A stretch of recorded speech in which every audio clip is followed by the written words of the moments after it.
And now all of a sudden, I'm starting to think, oh, wait a minute, God does mean it. He is serious. He does want us to touch a bit. The next thing we bought was Radio Australia's facility up in Darwin, which was the second most powerful shortwave transmitter in the whole southern hemisphere.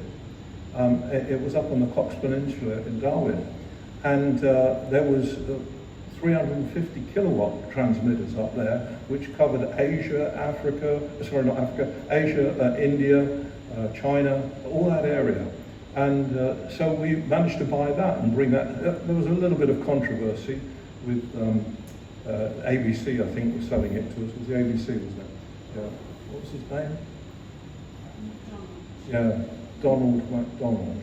My wife kept, and I had a TV interview with him, my wife kept saying Ronald's done really well. and it's really well since he changed his outfit and stuff like that. So I'm going to have a TV, and she keeps saying this about Ronald McDonald, and I'm desperately trying not to call him Ronald. And I ended up calling him Malcolm instead, because that was a British footballer. Anyhow, he didn't hold it against me, and we managed to buy that, and for quite a number of years we ran that into Asia. But then when I had an experience where we were in the Maldives, and I looked at the ocean, I thought, shortwave audiences are going down. Oh, sorry, one more. We bought one in Germany too, which broadcast to Russia in a place called Jülich in Germany, broadcast to Russia and the Middle East. So we now had 4 major transmission sites that covered most of the world. But shortwave audiences were going down, and we're saying, how are we going to catch 1 billion people?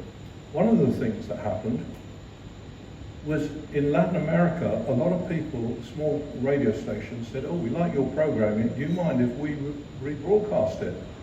And I said, no, go ahead. So after a while, we ended up with up to 600 FM stations across Latin America taking our signal and broadcasting it. So, and we still do that. So we didn't need to anymore do the shortwave because the quality was not as good. And so I was asking God, what are we going to do? How are we going to touch the world? And of course, at that time, social media was climbing, and Facebook's got more than 2 billion people. And so we've transited from shortwave radio to social media.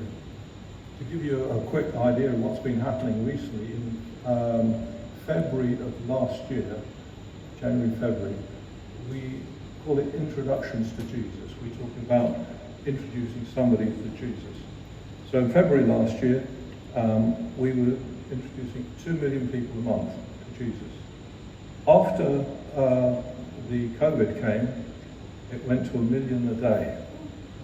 And right now, we can say, at this moment, 1.7 million people every day, we're doing something to introduce them to Jesus. Wow. And what we mean by that is, in the New Testament, they didn't have the New Testament. All they had was their stories. And their stories were, this was my life, I met Jesus, he changed it, and he can do it for you. And so that's what we do. Hundreds and hundreds of stories, thousands of stories in different languages, multiple languages. And so we're currently doing that. And it's amazing the needs people are feeling right at the moment around the world.